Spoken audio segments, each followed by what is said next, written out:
ഉത്തർപ്രദേശിൽ മഹാസഖ്യത്തിൽ കോൺഗ്രസിനെ ഉൾപ്പെടുത്തുന്ന കാര്യം എസ്പിയും ബിഎസ്പിയും സജീവമായി പരിഗണിക്കുന്നുവെന്ന വാർത്തകൾക്കിടയിൽ കോൺഗ്രസ് തനിച്ചു തന്നെയെന്ന സൂചന നൽകി പടിഞ്ഞാറൻ ഉത്തർപ്രദേശിന്റെ ചുമതലയുള്ള AICC general secretary Jyotiraditya Scindia തങ്ങളെ സഖ്യത്തിൽ ഉൾപ്പെടുത്താത്ത തീരുമാനത്തെ മാനിക്കുന്നുവെന്നും ജ്യോതിരാദിത്യ സിന്ധ്യ പറഞ്ഞു.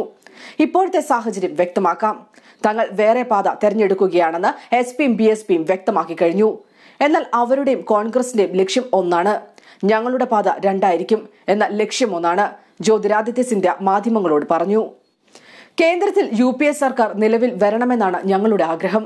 ഉത്തർപ്രദേശിൽ ഞങ്ങൾ സ്വന്തം കരുത്തിൽ പോരാടാൻ തീരുമാനിച്ചിരിക്കുകയാണ്. എസ്പിയും ബിഎസ്പിയും ഒരു തീരുമാനം എടുത്തിരിക്കുന്നു. ഞങ്ങൾ അതിനെ ബഹുമാനിക്കുന്നു. അവരുടെ പാത തെരഞ്ഞെടുക്കാൻ അവർക്ക് അവകാശമുണ്ട്, ജ്യോതിരാദിത്യ സിന്ധ്യ കൂട്ടിച്ചേർത്തു.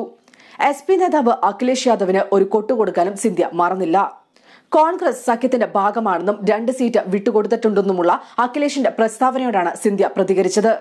അദ്ദേഹം അങ്ങനെയാണ് ചിന്തിക്കുന്നതെങ്കിൽ അവർക്ക് 1-2 സീറ്റ് വിട്ടുകൊടുക്കുന്ന കാര്യം ഞങ്ങളും പരിഗണിക്കാം, സിന്ധ്യ പറഞ്ഞു.